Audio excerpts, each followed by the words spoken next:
Okay, thank you, everyone. Could you please take your seats? We're going to start the next panel.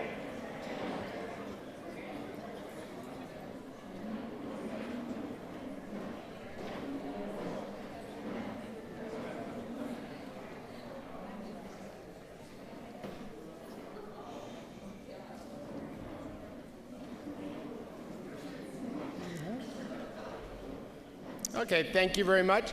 So we got a little bit behind, but we're going to catch up a little bit. And we're probably going to just go through, we're not going to have a break in the middle between the third and fourth panel. The panelists will go down and then the next panelist will come up and we'll save some time that way. So it's my pleasure now to introduce a panel that's going to be much more nuts and bolts oriented. So we already in the first part have heard about issues of polarization, issues of trust, and broader campaign strategy. Now we're going to get into some nitty gritty with experts. Josh Putnam, who's an expert on primaries and caucuses across the entire country. And then we have 4 experts coming from the 4 early primary and caucus states: Kay Henderson from Iowa, Neil Levesque from New Hampshire, John Ralston from Nevada, am I saying right? Nevada, sorry. The Spanish in me wants to say Nevada, and I just can't get it away. And then David Woodard from Clemson University, talking about South Carolina. So we're going to start off with Josh Putnam, who's going to give a broad overview of the primary and caucus system. Come up here, Josh. Watch your step, though. We've already had 2 people trip. I don't want to be Chevy Chase doing.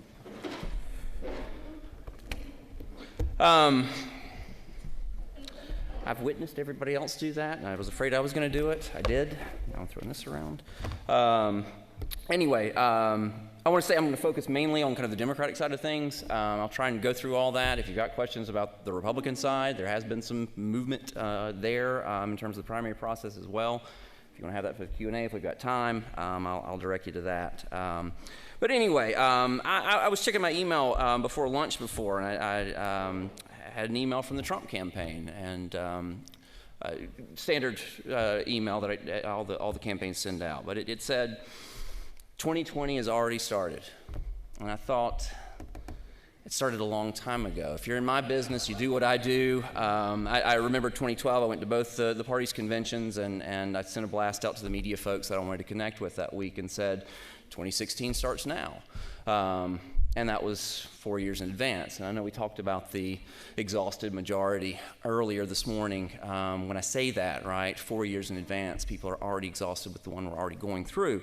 But anyway, 2020 has started. It started a long time ago, right? So I'm going to talk a little bit about kind of changing continuity with respect to the democratic process in 2012 today. And we've got some kind of regular rhythms that we recognize in political science research about this process. And one of them is that the N party, after having won the White House, tends not to make any changes to the rules of their nomination process. Look, they've been successful at getting someone to the ultimate goal of being at 1600 Pennsylvania Avenue. The out party, on the other hand, often is set about to wander in the wilderness for a bit, right? And one of the first things they often look at is, and whether this is right or wrong, they do it anyway, but the parties will often look at, well, okay, we really need to re-examine these nomination rules. The Democrats have certainly been doing that. It didn't take the election in 2016 for them to start that. In fact, the bitter battle between Clinton and Sanders in 2016 kind of got that started at the convention back in 2016 in Philadelphia. So even before the convention started, the Rules and Bylaws Committee met and basically saw the process being, our Sanders folks throwing up obstacles. So to putting a set of rules on the convention floor to be voted upon and so on and so forth. So they came to a compromise, what was referred to as the Unity Reform Amendment, that it led the way to the formation of the Unity Reform Commission, which was charged with doing this exact thing that I've been talking about, looking at the rules for the 2020 process. And they focus their efforts in 3 main areas, one of which we've already heard about during Madeline and Carville's talk a little bit ago, the superdelegates. Certainly the Sanders folks were the ones that were most kind of disenchanted with the superdelegate system in 2016, and what came out of the Unity Reform Commission or at least that amendment, was to try to curb not only their role in the process, but their influence as well. So the initial proposal was, we're going to take of the 712 superdelegates there were in 2016, roughly 400 of them that are DNC members are going to be pledged based on the results of the primaries and caucuses in 2020. Now, once that got through the Unity Reform Commission, went back before the Rules and Bylaws Committee later on to be ratified, we saw that tweaked a little bit to the system as it currently exists. Superdelegates still exist, but they don't have voting privileges unless the delegate number is, the delegate majority includes them in the denominator, if you will. So they won't participate unless there is an overwhelming winner on that first ballot, barring a change of the rules. I won't get into that. But what that didn't do was really address what the Sanders campaign's main complaint was about the superdelegates in the first place. And that was, in 2015, masses of them had lined up behind Hillary Clinton. The Sanders folks, saw that as kind of a primary before the primary. And didn't like that kind of thumb on the scale, for lack of a better term. So that was one thing they looked at, the Unity Reform Commission, in making that change. What they did was to, again, affect the voting rights of superdelegates, but didn't affect their ability to endorse folks. So we've seen a few of those, but not en masse as we've seen in past cycles, for sure. And certainly we can attribute that to the size of the field this time around. So superdelegates is one thing.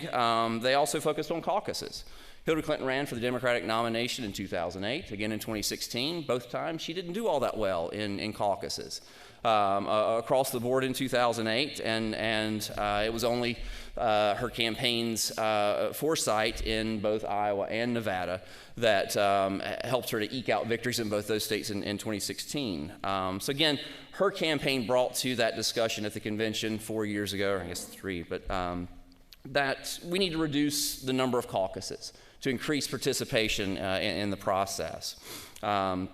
So one of the things that came out of the Unity Reform Commission and their efforts during this was to, again, kind of try to encourage states to reduce or to switch from caucuses to primary. There were no penalties that were directly associated with that, but again, that encouragement was on the books, and I'll talk a little bit about how that's changed over time in a little bit.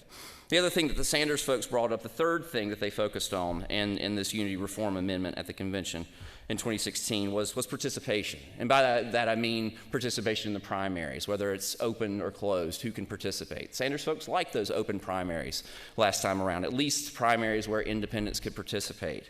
That's one that both, the Unity Reform Commission put out a recommendation on that front. Given that it's states that are making those decisions, however, on who can participate, the Rules and Bylaws Committee largely later kind of punted on that issue. So we haven't really seen any movement on that front. But the bottom line from their perspective was, let's increase participation on this. One other thing that we've seen outside of that process between 2016 and now, at least on the Democratic side, and this is outside of the delegate selection rules process, but is kind of a set of informal rules, or I guess they're more formal if we're talking about it, but it's the debates process. And what we see there is that unlike the Republican National Committee in 2016 or in the lead up to it, the Democratic National Committee didn't codify their debate rules within the formal delegate rules for 2020. But what they did do in putting together a set of rules for this cycle is to demonstrate a little bit of learning, right? One thing that we saw in 2016 on the Republican side was they only used polling to dictate who would or wouldn't be in the debates, right? We had the main stage debate and those so-called kiddie table debates with the lesser candidates. But what the Democrats did was take that and augment it a bit, right? And it's with an eye towards trying to winnow the field to some extent. So they added a fundraising threshold as well on top of that to kind of demonstrate grassroots support for each of the candidates. But what they've done, and this is the point to winning, is that they've increased it over time, made it more difficult, more stringent for states to get, for candidates to get into those debates, right? And again, that's with an eye towards attempting to winnow the field. And we can debate amongst ourselves on how successful that's been. Obviously, there's still a lot of candidates who are in the race. And I guess some that are still jumping in.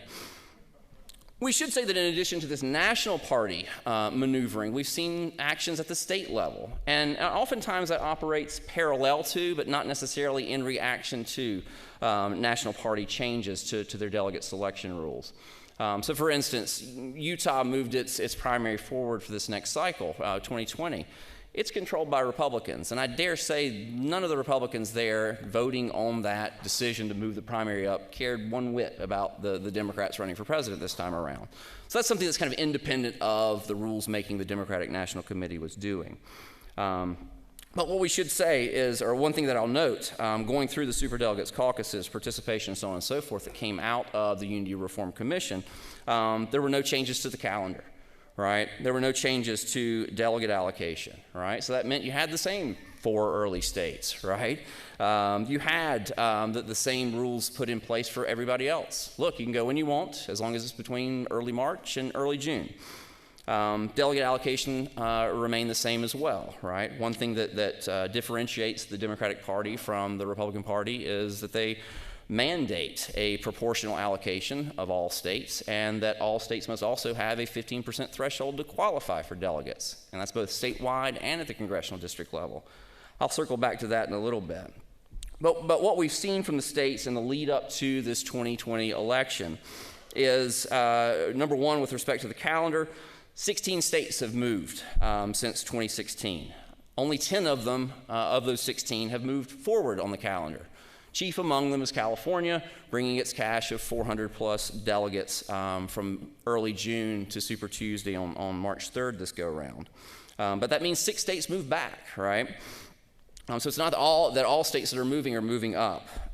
We should say that this is kind of a slow year, only 16 states moving forward. I'm still trying to get over the fatigue I had in both 2008 and 2012 when 10 states moved forward and back, and it was mostly forward in 2008 and back in 2012, but it was a mess. But there were only 22 states that moved 4 years ago for the 2016 cycle. That's what I call a slow year in the research that I do. So that's one thing, is the calendar, right? The movement that we've seen over the course of the last 3 years. The other one directly addresses something that came out of the Unity Reform Commission itself, which is caucuses. We've seen a reduction in the number of caucuses. There were 18 caucus states on the Democratic side in 2016. That's now 7. And 4 of those states are territories, I should say. 4 of those caucuses are in the territories.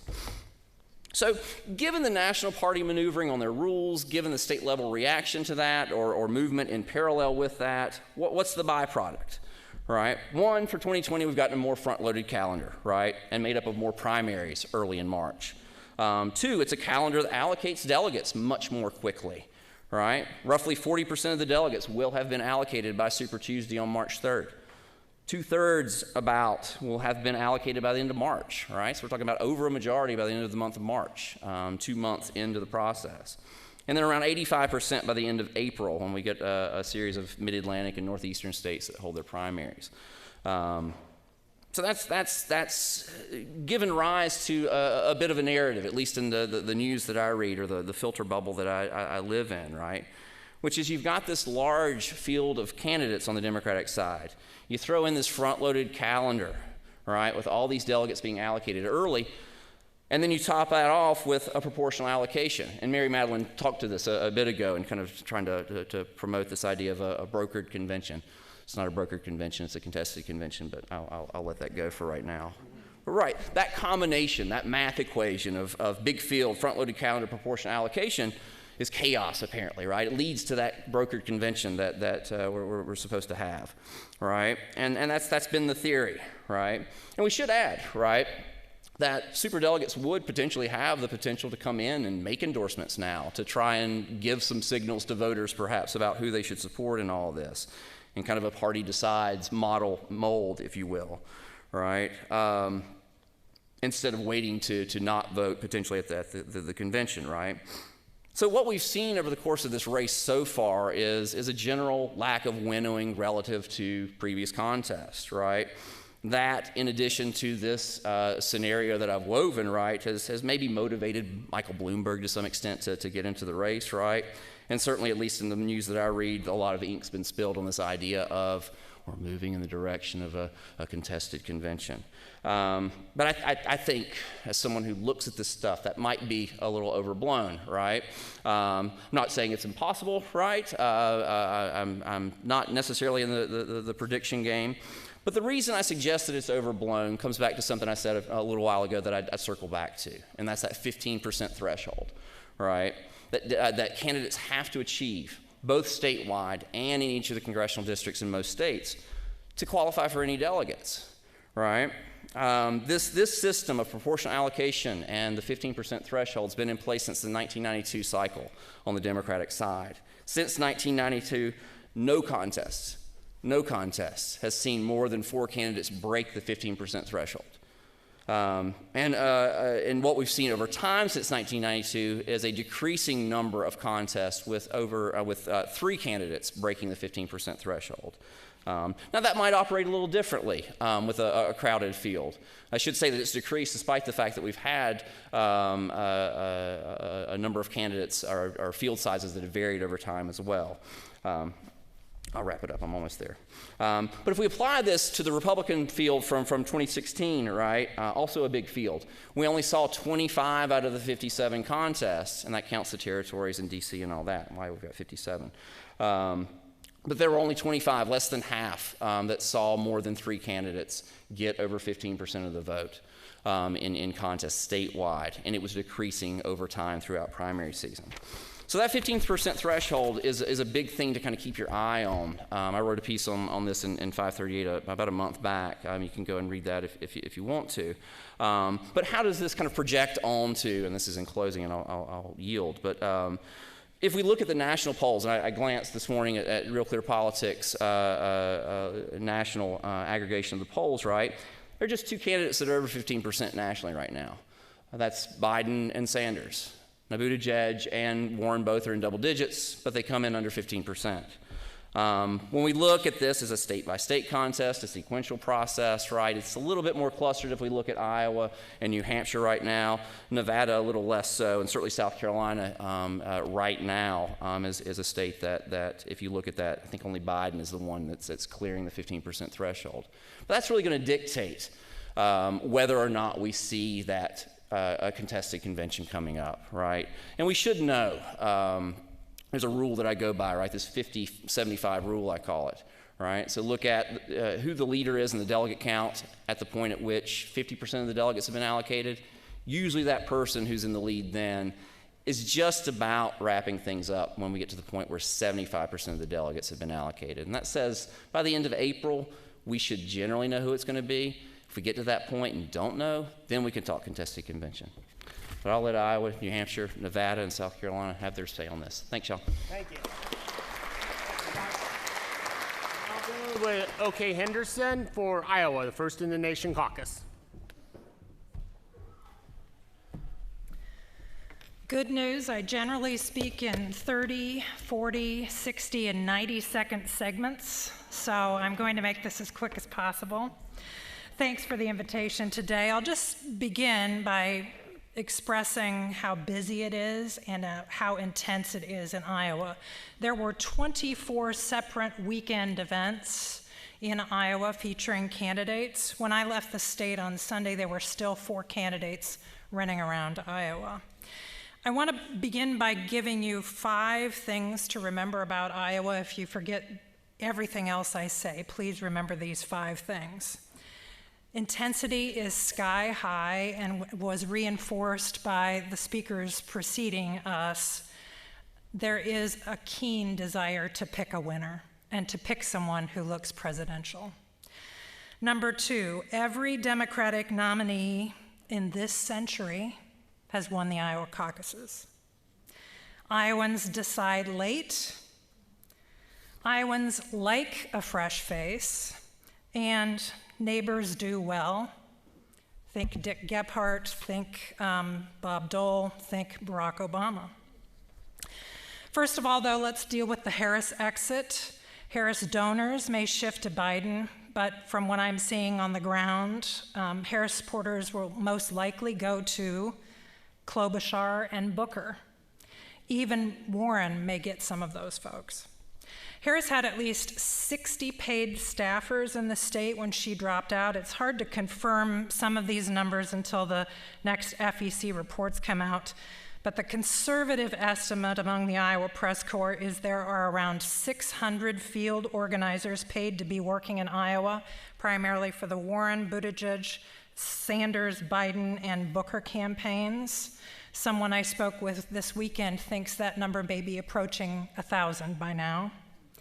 November is a really weird month to analyze this next group of data that I'll share with you. So let's go back to October. November's weird because we had Thanksgiving and stuff just didn't happen over Thanksgiving.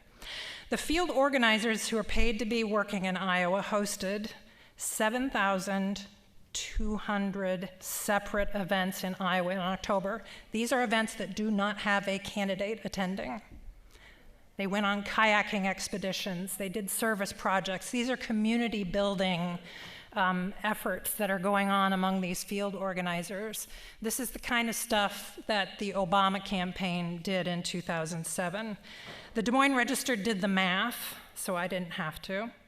That is about 232 events per day in the month of October.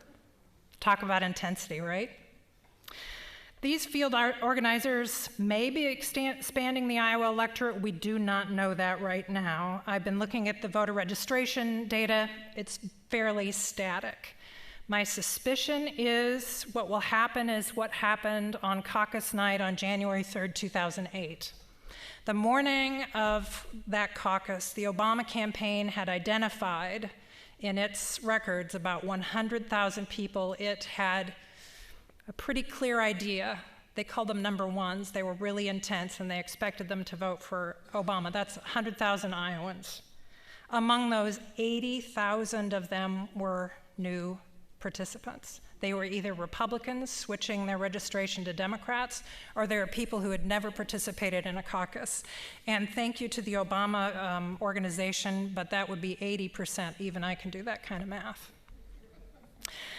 At this time in the 2003-2004 cycle, there was kind of a flip the switch moment with John Kerry, and I'll get to that in a little bit.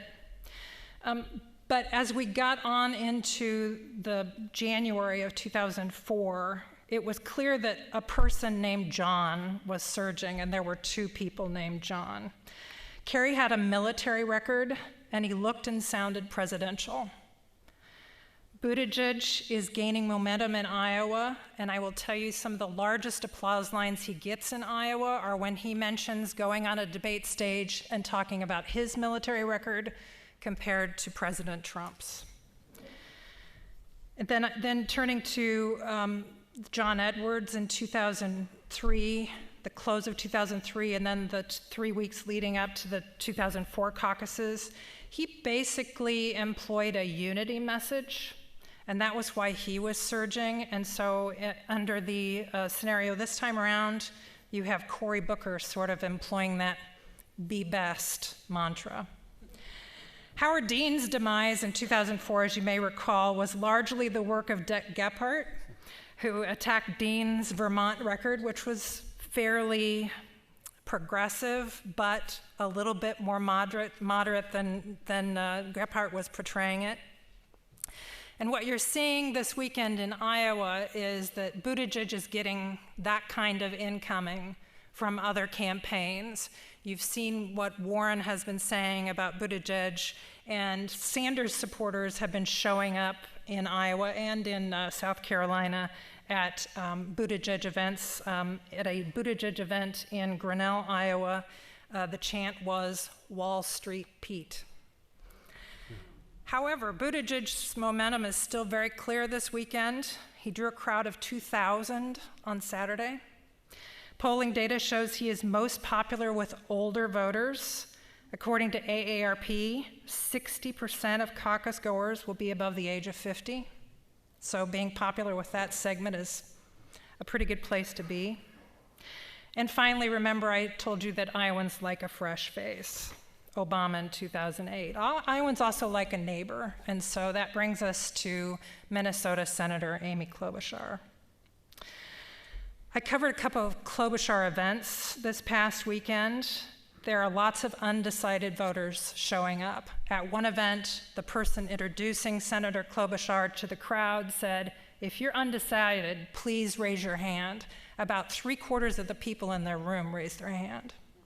That tells you that her campaign is identifying undecided voters and actually getting them to come to an event to see and hear the candidate in person. She's also hired some people who are well-versed in the caucus rules. She hired Beto O'Rourke's Iowa campaign manager, who turns out to be the former executive director of the Iowa Democratic Party and knows how to put on a caucus. These voters tell me when I talk to them that they're interested in her moderate views compared to the rest of the field, and also something not to be overlooked given what happened in 2016, her gender is helping Klobuchar as well. Warren, of all the candidates who spent time in Iowa, has the best ground game in my state. For a segment of Warren's voters, I'm glad you're sitting down. The appeal is primarily her "she persisted" style. It's not necessarily the substance. Her gender is helping her. Polling this fall in Iowa also showed that she had the support of about 1/3 of the caucus goers who supported Bernie Sanders in 2016. Sanders has hung on to a solid core of supporters in Iowa who will not budge. And finally, we get to the other name on the ballot, if you will, Biden. He's in the game, and he could still win Iowa. He had basically no working campaign apparatus in Iowa until this fall. But it wasn't as if he needed to build name recognition. Biden appeals, as you know, to moderates, and moderates account for the largest section of Iowa Democratic Party caucus participants in the past and likely in 2020. Joe Biden, of course, has been campaigning in Iowa since the 1980s, and I'll tell you how old I am. I've covered all 3 of his White House campaigns. Cory Booker met with the Iowa delegates at the 2012 Democratic National Convention in Charlotte before he was even a U.S. Senator. Amy Klobuchar has been telling Iowa audiences she can see Iowa from her porch since 2013. And Elizabeth Warren made her first splash in Iowa 5 years ago to campaign with the U.S. Senate candidate. And many people in the crowds back in 2014 said they wanted her to run for president in, as you guessed it, 2016. Pete Buttigieg didn't actually spring onto the Iowa political radar last February after his CNN town hall. He delivered his first big speech in Iowa 27 months ago, telling the crowd that he was just 35 back then and he had a boyfriend. As we reach this point in December, I'm reminded of Decembers of past caucus cycles, and I like to talk about it as the candidate, certainly in hindsight, flipped a switch. Obama, the next weekend will be the anniversary, the 12-month anniversary of having Oprah Winfrey come out on the Iowa campaign trail and say, "He's the one." There were 10,000 people there that day to hear her say that. In 2003, John Kerry took out a multi-million-dollar loan on his house, and he flipped the switch. He campaigned in Iowa 24 hours straight, flying around on a helicopter at one point. So in retrospect, you can see that this is the time when we may see one of those sort of flip the switch events when you can sort of see which candidate wants it badly. And Iowans can tell that, and they respond. If you have questions about the caucus process, which some of you may, the folks who have invited me here will give you my email address, because I don't want to explain caucus math because it will take more than 12 minutes, number one. And the process by which they are establishing satellite caucus locations so that people may participate in the caucuses without going to a neighborhood precinct meeting on February 3rd, 2020, that's still being sorted out. We don't know where those will be yet. So I don't have a definitive answer for those questions, but I'll be happy to field those via email, and I will turn it over to the next state in the nation here. Thank you. So now we'll go from first caucus in the nation to first primary in the nation. I'm queued up here. Yep. Excellent. Well, thank you all. I'm pleased to be here. Pleased to be a guest of the Baker Institute. This is a special thing, especially since it's 5 degrees in the state of New Hampshire right now, and I'm not getting windburn. I was outside earlier just going like this, enjoying my time. I know that many of you have experiences in the state of New Hampshire. We are quite far away from Texas, but as I tell people from New York, even though they're much closer, that culturally, I actually think that we are much closer to Texas. As I was walking through the Houston airport, you see people with Texas shirts on, Texas flags, a whole bunch of American flags, of course. And that's the kind of thing what I'll see tonight in Manchester, New Hampshire. It's a very sort of patriotic place, and people love their state. But it's very different than here. Just to give you a little example of what New Hampshire is like and the Institute of Politics that I run, which is really at the heart and center of it all, I would guess that where we sit right now, within 5 miles, there are 1.3 million people, or actually a lot more. Well, in the entire state of New Hampshire, there are 1.3 million people. We are hyper-political. People joke that politics is our state sport. It's really not a joke. There are people running around the state and very civically engaged at all times, not just during the presidential cycle, and we really have a lot of fun with it. At the Institute of Politics, we have a full television studio, so the candidates are coming in for that. We have polling going on. Later this afternoon, you might hear something about a big ABC debate. That may be why Jonathan Karl isn't here today. But we are hosts for many of those debates and many of those activities right there in the center of it all. And so it's not strange that we would have a candidate in the building every single day. Now, I know that sounds ridiculous. I told a reporter that who rolled her eyes, and Ron Paul came around the corner and bumped right into her. It was one of my great professional moments. But I actually, at 3 o'clock, have to catch a car so I can get back because we have Warren tomorrow. So it's nonstop, and it's a lot of fun. The thing about New Hampshire is always, people say, well, New Hampshire's telling people what to do and all that. That's not what New Hampshire's all about. New Hampshire's all about bringing candidates in and really trying to test them. And the citizens there really try to put this through the test. The way I would think of it is, it's a leading economic indicator, if you like economics. New Hampshire primary is like a leading economic indicator.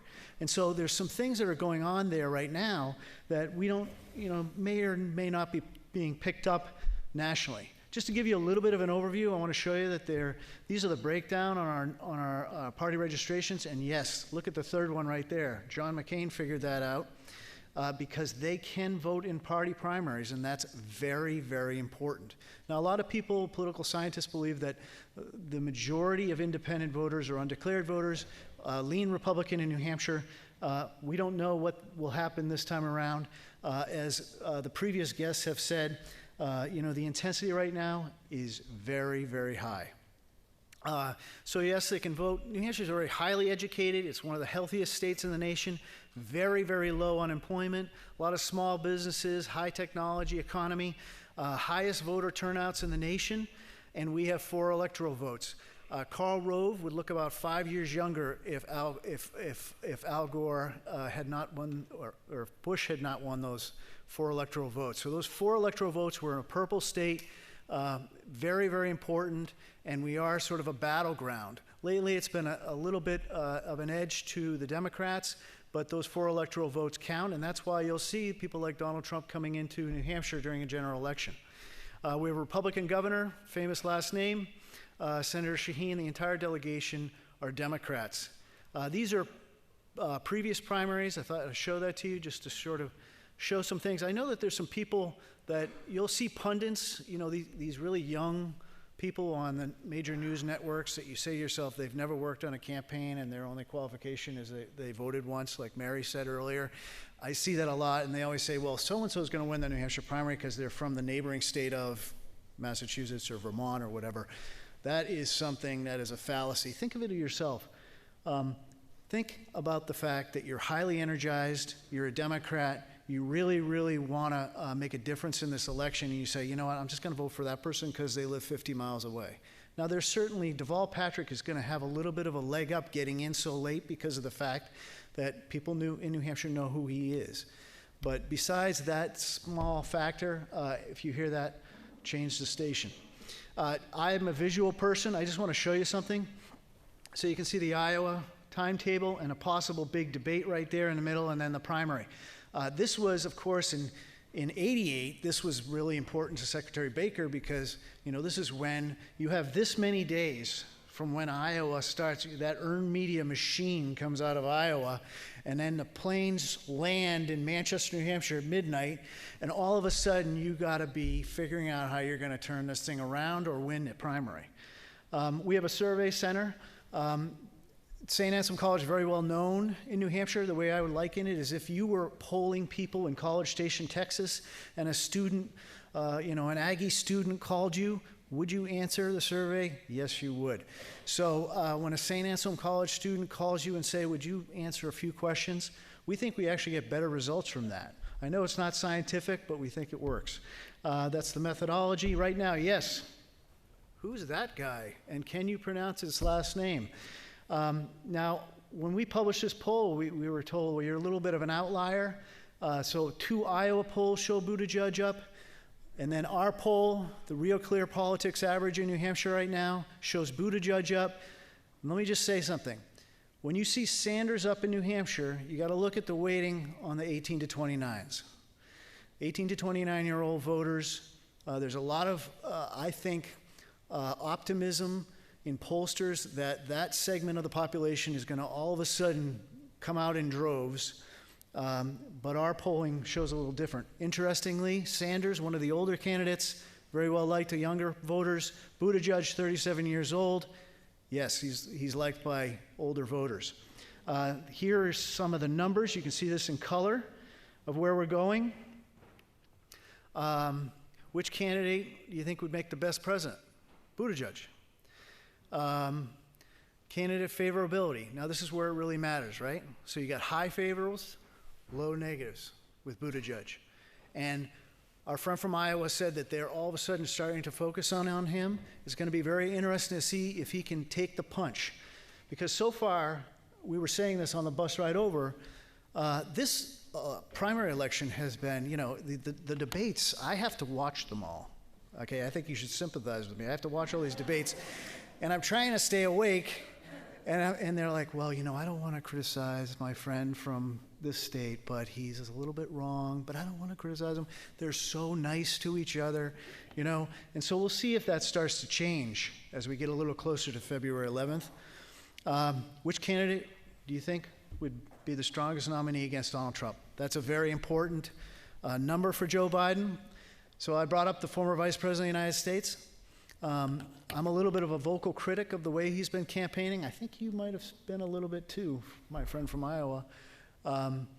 I've heard the words, it's like the movie Weekend from Bernie's. I've heard David Axelrod say, he's in the, missing candidate program and things like that. I'll just say this. He flew into New Hampshire about a month ago. He had a town hall meeting like John McCain would do town hall meetings. And he had 2 teleprompters that he read off. He didn't take any questions from the audience. He didn't take any questions from the press. Went through a sort of a pipe and drape thing and went to the airport.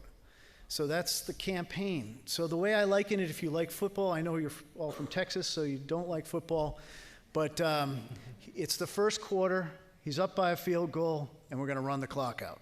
And that's the way the campaign is really going. And I don't, yesterday he brought Kerry into New Hampshire, so it was the 2 Kerry people. And I think Carville, I think Secretary Baker mentioned something, a quote by Carville saying that, if we had an old calendar, George Bush would be on the cover of it. Well, if we had an old calendar, it would be Biden and John Kerry on the cover of it. And, you're looking for this sort of, this brand of experienced person, but they're going to bring us into the next era. And it might be a little bit hard to do that.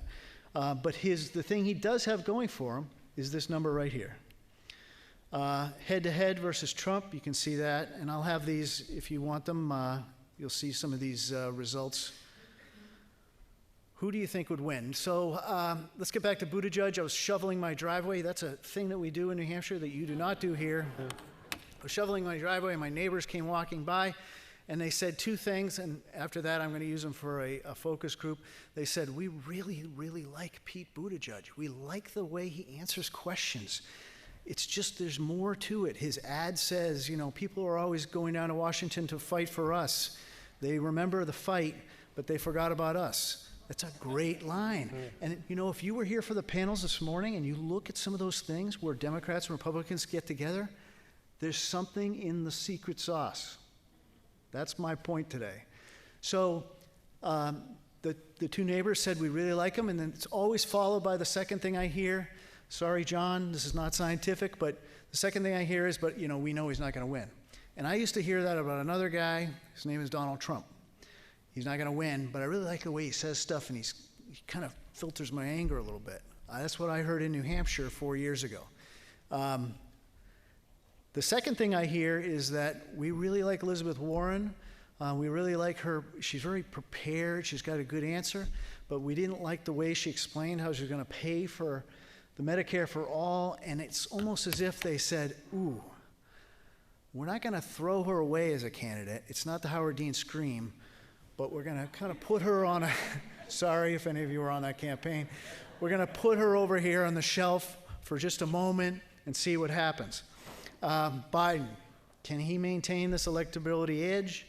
Buttigieg, what happens when his 7-to-1 net favorability shrinks? I think that's a big one for him. Sanders, a little bit different. We heard a speaker here yesterday who said something about the differences were not political, they were cultural. If you sort of did some focus groups 4 years ago with independent voters, a lot of them would say, I'm voting for Trump. And you say, well, if he drops out, because we thought he was going to drop out after the Billy Bush thing, if he drops out, who are you going to vote for? Bernie Sanders. Interesting. That branding, though, that sort of outsider, is sort of faded a little bit, and I think that's why he's not doing as well, but he has core, solid support. He's very capable of winning this thing. And can Warren's people get back? Here's some other thoughts I have about the poll. Sanders is kind of a big if, and where do they go second? So the title of this conference was, he's telling me I'm out of time. The title of this conference was, this is a tumultuous time, not if you're a Republican, right? Look at this. We have a big lake in New Hampshire. It's called Lake Winnipesaukee. When it freezes over, it's like 30 miles long. You can skate all the way across it. That's Donald Trump's poll numbers. Party by registration on Trump favorability, look at that. And it's sort of like some of those Republicans that didn't really like him, they've come back. You know what these mean? I'm sorry I'm not going to be here for questions. The other thing that I see a lot is you see these pundits say, well, there's the Bernie Sanders, Elizabeth Warren lane, and then there's this lane and this lane. And I always think it's just ridiculous because there's so many people, particularly in our state, that they're motivated by that personality. It's much more than just a lane and an ideological sort of, these are the issues that line up with me, and it's something that we sort of get annoyed with.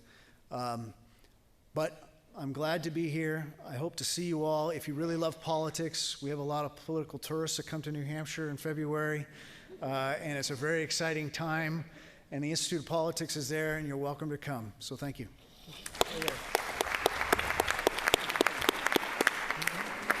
So now we'll move on to John Ralston talking about Nevada. I got it right?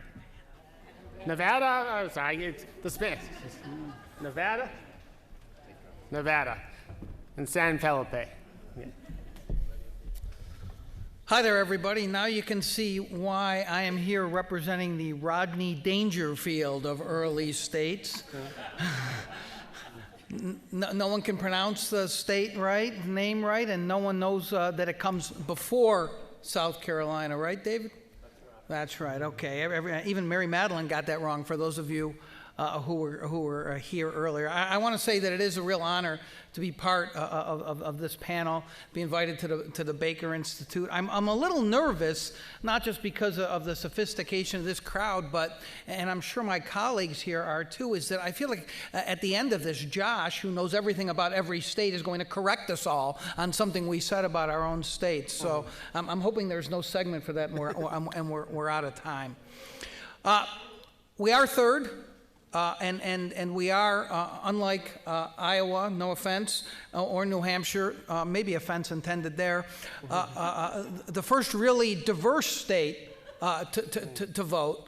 And of course, as the first really diverse state with a burgeoning Latino population, very large African American and Asian populations, they sent the older white man to give the presentation.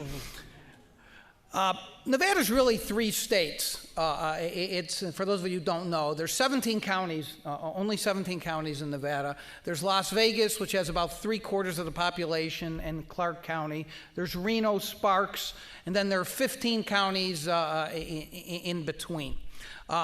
Clark County is very, very heavily Democratic. It has about 3/4 of the population, and it has about 3/4 of the 600,000 Democrats in the state. So a Democrat who does well in Clark County, where all the population is in our state, is going to do well statewide. Very difficult to do well in Clark County and lose the state. And that's where, of course, most of the candidates are spending a lot of their time.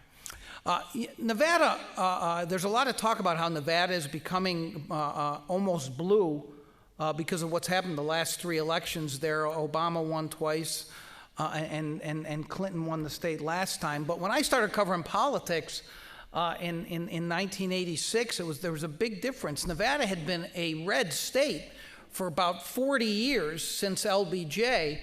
Up until, with the exception of Bill Clinton, who only won Nevada because of a certain other third-party candidate on the ballot, who he certainly would have lost as well. But gradually it's been changing.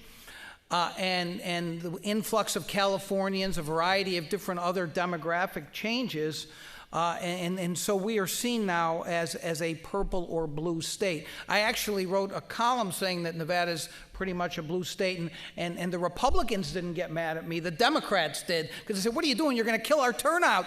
Yeah, we're not a blue state yet. In fact, that just came up at a recent press conference. Nobody paid attention to Nevada until 2008 in the presidential race. It was never even something I covered as a political reporter that much, because by the time Nevada cast its ballots, the race was already over. But then, in late 2007, a guy you may remember by the name of Harry Reid, who was by then the most powerful guy in Nevada and maybe the most powerful Democrat in the country, went to the Democratic National Committee and said, "We got to change this.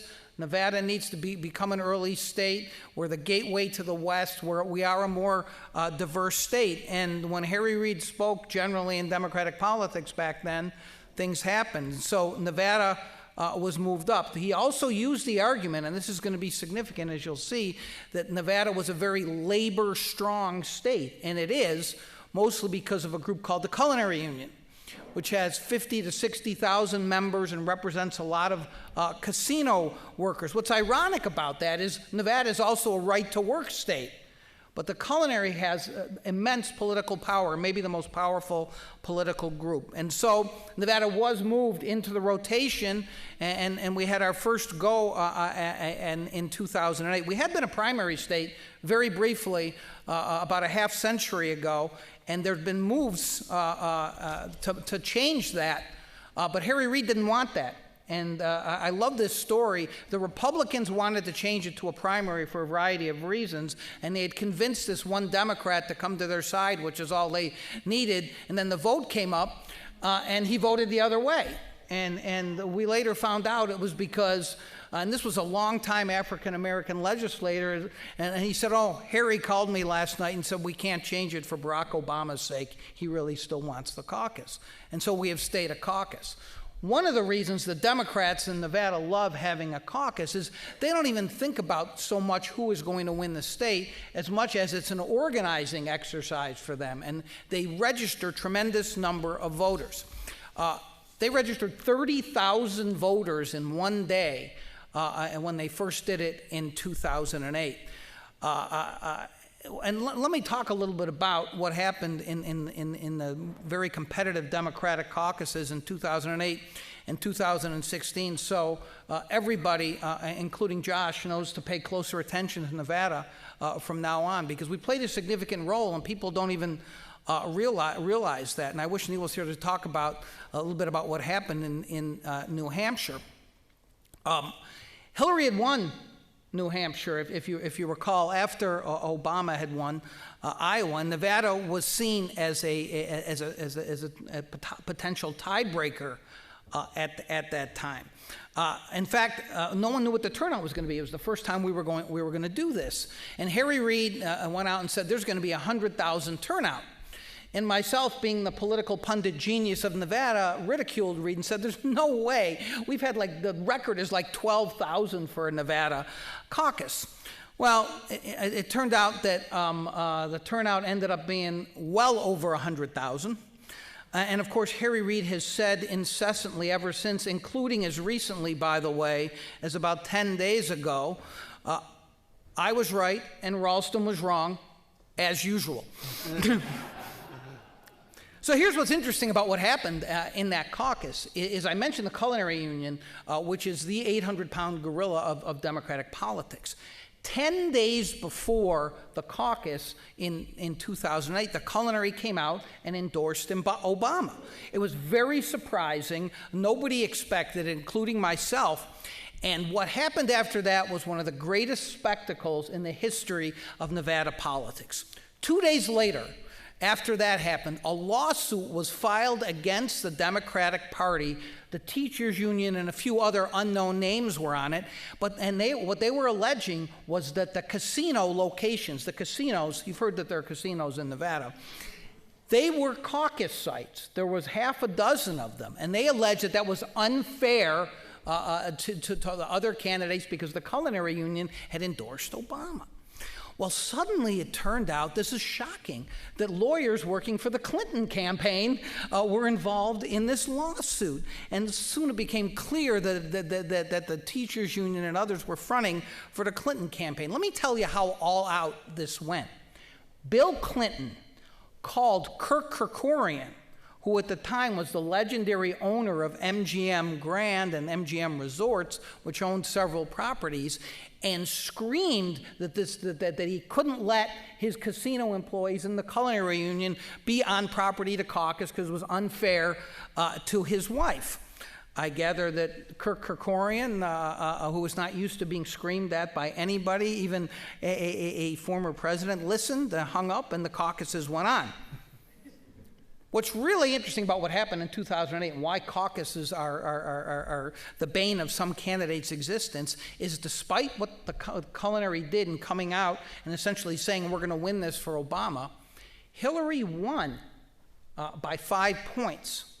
But because Obama had been smart enough, his campaign, to figure out the delegate math and that you had to actually win in congressional districts, including those far away from Las Vegas, he won more delegates. He won 13 to 12, and then by the time it got to the state convention, where things changed a little bit, he had 14 out of the 25. So who really won? 2012, of course, there was nothing really going on the Democratic side, and I could talk about the Republican caucus then, and you'd be interested in it because Neil mentioned Ron Paul. Ron Paul was supposedly going to dominate that, and Romney won, but that's a story for another day. I do want to talk about 2016 and 2020 before my friend here gives me the hook. In 2016, again, I can make an argument that Nevada was even more important in this sense. You may remember that Bernie won New Hampshire, and he won New Hampshire by a strong margin. And so what happened after that was that the polls in Nevada had shown Hillary beating Bernie Sanders by 25 points. And as soon as Bernie destroyed Hillary in New Hampshire, suddenly the Clinton folks, in a flat-out panic, went out on social media and on Twitter talking about, well, we might not do that well in Nevada because the electorate is essentially the same as New Hampshire. Well, that set me off a little bit, and I went out and publicly contradicted them and said, no, we're a much different electorate. It's much more diverse, et cetera. And folks like Brian Fallon and others, some of you in this room may know, were not too thrilled with me, but they were really worried that even though they had a 25-point lead in Nevada, they were going to lose because of the crazy way this whole thing works. Someone wins Iowa, and then something happens in New Hampshire, and then there's momentum that starts to build after what happens there. So what eventually happened is that Sanders essentially pulled even in the polls in Nevada. And then Harry Reid, again, he comes, every Nevada story, especially with Democrats, has a Harry Reid element. Suddenly Harry Reid, who had said he's going to be neutral, and by the way, put this in your back pocket, said he's going to be neutral again, and he's still a force in Nevada politics, suddenly picked up the phone and called the culinary union, which had been burned the last time by endorsing Obama and was staying out, and got the culinary folks to come off the sidelines and help Hillary. And she pulled through, but not by a large margin, mostly because Harry Reid made that phone call to Nevada. Now, if Hillary had lost Nevada after getting crushed in New Hampshire, I don't want to say, oh, Bernie Sanders would have been the nominee and might be president. I'm not going that far. But it could have changed the dynamic of the race in a significant way if he had won Nevada and she had not. Now, some of you may know some of the story about what happened later, which is that the Sanders campaign kept working, and the way they had the rules set up for the caucus, which I, like Kay, will not try to explain caucus rules because they would make you think that neither of our states should be on the early state map. You can fill in seats at the county conventions and then at the state convention and actually subvert the results of what happened on caucus day. So the Clinton campaign essentially fell asleep. The Sanders campaign took over all of the county conventions, including the most important one, Clark County, and they came into the state convention with enough seats to actually reverse the delegate math from the caucus. Now, they didn't get enough people to show up, and there was a raucous fight there. I don't know how many of you know anything about it. I got caught in the middle of it because of some things that I reported that still haunt me to this day, because there was essentially a riot at the Paris Hotel, and they had to shut down the convention, and I reported that chairs were thrown, and that little item still consumes some of the Sanders people who, whenever I tweet something about Sanders, yes, I do bait them once in a while, they decide to go off. I call them the chair truthers. But that is the kind of emotions that are generated. So, of course, they changed the rules. Democrats in Nevada were smart enough to change the rules, so that can't happen anymore. What happens on caucus day stays on caucus day, for lack of a better expression. So, let me talk a little bit about 2020, and then I'll get off the stage. Organizational strength right now in Nevada. Elizabeth Warren and Buttigieg have by far the best organizations on the ground. Biden came in late, but he's starting to fix that. He has some very high-profile endorsements, and Bernie, who had this fervent following I referred to and sometimes hear from in Nevada, he's hired some real pros this time, some of them from Reid World, who really know what they're doing, and I would not count him out at Nevada at all. Biden is winning in Nevada. We took a poll at the Nevada Independent. We hired Mark Mellman, one of the best Democratic pollsters in the country, and it found that Biden had a 10-point lead. And what the poll showed, and this has been mentioned on both of the panels, the one before ours and this one, is the poll showed how big the issue of electability is to the Democratic electorate. Now, I do think that people have to remember about Nevada that we are very, very heavily influenced by what happens in Iowa and New Hampshire, as I've referred to. It's a crazy way we pick presidents. And so I don't know if that poll means that much, but I can tell you that despite what happened in 2008 and with the culinary is still considered the big kahuna. How big? Right now, in the next 2 or 3 days, 3 different candidates are going to come and have town halls just with culinary members. This is going to be a massive suck-up parade. I'm not sure if there's such a thing as bad omens, but the first candidate to do a big town hall with the culinary this time was 2 weeks ago, and that was Senator Harris. So you can see how much that helped her. They changed the rules for the caucus too, not just in what I referred to earlier about having the caucus results cemented on that day. They're going to have early voting for the caucus as well, which is going to increase turnout. There's going to be 4 days of early voting, and so they're going to have to do all kinds of stuff to match up those voters in the right precincts, so you can determine on caucus night if the 15% viability threshold was made. They seem to have taken all the requisite precautions to make sure this works, but they're also going to have same-day registration, as they have done in the past. And so I'm not going to say this is a recipe for things to go wrong, but it's a recipe for things to go wrong.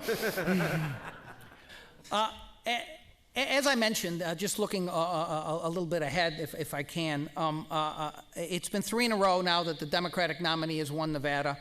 The Democratic machine in Nevada is as formidable as any in the country. It was built by Harry Reid. It is to some extent from afar still run by Harry Reid. And they had a tremendous turnout in 2016. And then, and James Carville mentioned the off-year turnout. The turnout in 2018 was much higher than usual. So now the Democrats absolutely dominate Nevada politics. They have 5 of the 6 constitutional officers, both U.S. senators, and near supermajorities in both legislative houses and 3 of the 4 House seats. So you can see why I say Nevada might not be purple anymore and might be getting bluish. The Democrats are out registering the Republicans every month by substantial margins.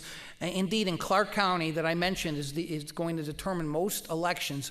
The Republicans are about to fall behind third parties and independents in registration, which nothing like that has happened in the 30-plus years I've covered politics. Nevada's not a lock for the Democrats. Trump won by 2.5 points. Yeah, I see the zeros.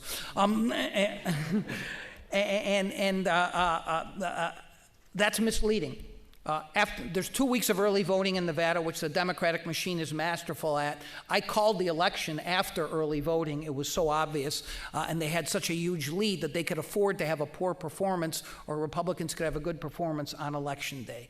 It is very unlikely, if the trends continue to go as they are, that the Republicans can win Nevada. However, I will say what everyone else has said in either a direct or oblique way. It certainly will matter who the Democratic nominee is. Thank you. Thank you. Great. Thank you. Don't fall, John. Now, bringing up the anchor leg, South Carolina, the 4th and final early primary and caucus state. I'll get it for you. Off to a bad start. We early states cooperate with each other. Promise to go fast. I'm the professor with the drawl, not from a foreign state like California or Austin. The first thing to talk about in South, there are 2 things to remember as we get started. It's first in the South, and it's first in the South for a reason, because it brings sanity to the process. After you go to the corn in Iowa, the godless city in Las Vegas, and these other places, you finally come to normality in South Carolina. In the Democratic primary, 55 to 60% of the voters will be African American, key base for the Democrats. But the second thing to know about it is they say we pick presidents. Now, they don't pick presidents. They pick presidential nominees, but that turns into presidents. Ronald Reagan, George H.W. Bush beat Bob Dole. Bob Dole turned back Pat Buchanan. And George W. Bush famously lost in New Hampshire and called down to South Carolina and said, "It's up to you guys." I was consulting that during that time. And he beat McCain. It was a significant thing that set him up for the nomination. But you don't realize it also has played a role for Democrats. Jesse Jackson won the caucus vote and beat Al Gore in 1988. Hillary Clinton led Barack Obama throughout 2008. Bill and Hillary Clinton were in South Carolina constantly, and every poll showed them ahead. My colleague, who was African American, two of us run these polls together, and a Democrat, he went to a rally, the Democratic rally. He said there wasn't an Obama sign there at that rally. I gave him one to take. Obama won by 55%. 2016, we said Hillary was going to win by 50%, and the media just ate us up. She got 72% of the vote. She did win that big. But every once in a while in South Carolina, you don't do things by the rules. My favorite writer in Red Hills and Cotton says, "It is defeat that lies at the heart and makes the years to smother." So in 2012, Mitt Romney had filled up every mailbox in the state for weeks, was well ahead. There's a debate down at Myrtle Beach, and Juan Williams asks a bad question. Newt Gingrich stands up, dresses him down. In 5 days, Gingrich won, and it wasn't small, 40% to 28%. So it can turn around a lot at the end. I was in the room running a candidate against Nikki Haley. We lost 14 points in 8 days when she beat us in the primary. It can turn around rapidly. So the second issue is that South Carolina is an open primary state. And Democrats have been voting in Republican primaries as long as we've been having them presidential primaries there, especially in 2000 when John McCain had all those independents out there. And will Republican voters in a sunburned red state without a GOP primary to participate in vote in the Democratic primary? I know what the political science literature says about just a certain amount of mischief making, but if you've been watching news and you hate Schiff and Nancy Pelosi, why not go vote in the Democratic primary? You can. I think it could happen. I don't think it will happen. But if you think Sleepy Joe won't carry well, or you don't want to run against Sleepy Joe and you're a Republican in a hot Republican state, this is your time to give them Elizabeth Warren. I'm not saying it's going to happen. I'm saying it could happen in an open primary state. You got to realize the whole population of South Carolina could be moved over to the Atlanta metropolitan area, and there still are 1 million more Georgians in Atlanta than there are in South Carolina. It's a small state. Things can turn around. So Woodard, what do the polls show? Well, I want to tell Mike and everyone, I certainly appreciate your endorsement for polling. I was the guy who went over on first Monday before we voted on Tuesday and told the whole Greenville Republican Club, which was much bigger than this, that Hillary Clinton was going to get 309 electoral votes.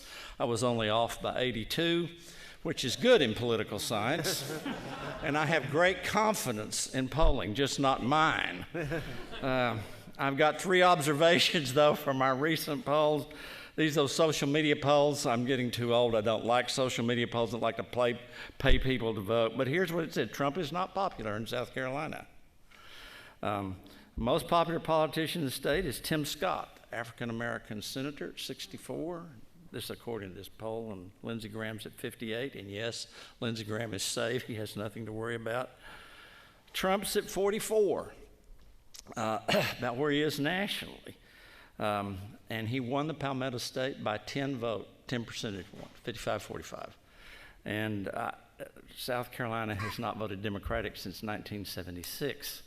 So, I mean, I think he's very much safe. I don't think his margin's any trouble, depending on who the Democrats nominate.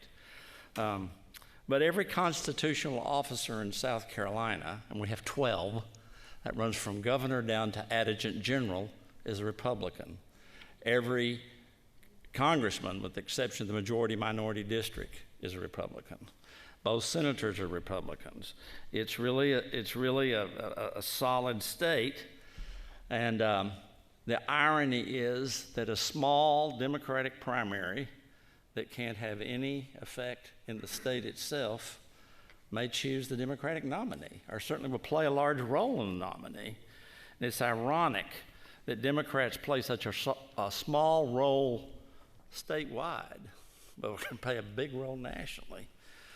Second, the state has attraction to establishment candidates, especially on the Republican side. You know, Bob Dole, George H.W. Bush, George W. Bush, going right in the middle of the bell curve. Our surveys have always found that Democrats and Republicans prefer familiar faces and like people that they feel like that they know.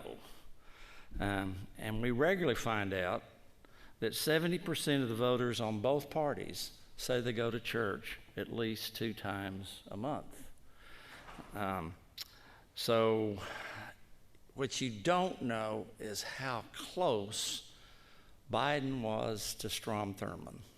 In 1988, when Biden was running for president, and we had the Bork hearings going on, the committee met in a room, and this is when the story broke about Biden and Neil Kinnock sharing information.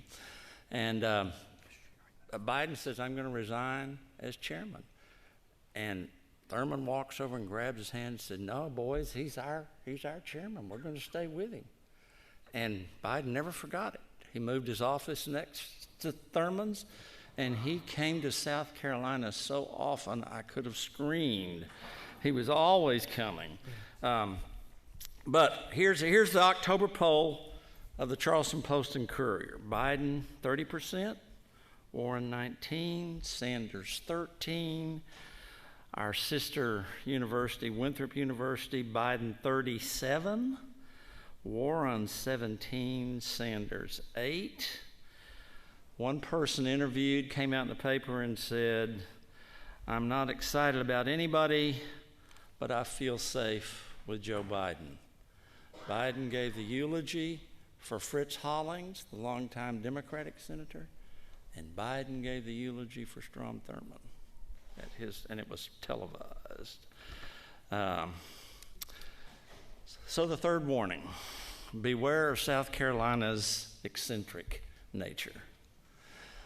Remember, they started a war. And there are a lot of them down in Charleston that would like another time, okay? I was born in Texas. I went to undergraduate school here. I have never seen this bumper sticker. I've written a book on Southern politics. On any place in the South, I saw it last month in Anderson, South Carolina. I am the great-grandson of a slain Confederate soldier. Now, you may think, good night, it's been 140 years. Why are they? Well, they don't quit doing that down there. Elections can turn around in a week, and a lot of things can change. Every Citadel cadet is required to remember the names of the 2 Citadel cadets who fired on Fort Sumter, still today, as a knob when they go. South Carolina, too small to be a country, too large to be an insane asylum. That was what was written after the Civil War. It still applies. I quit. Thank you.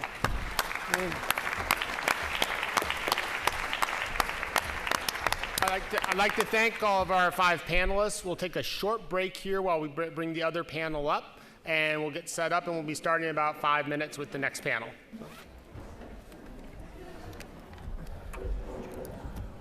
Well done, my friend.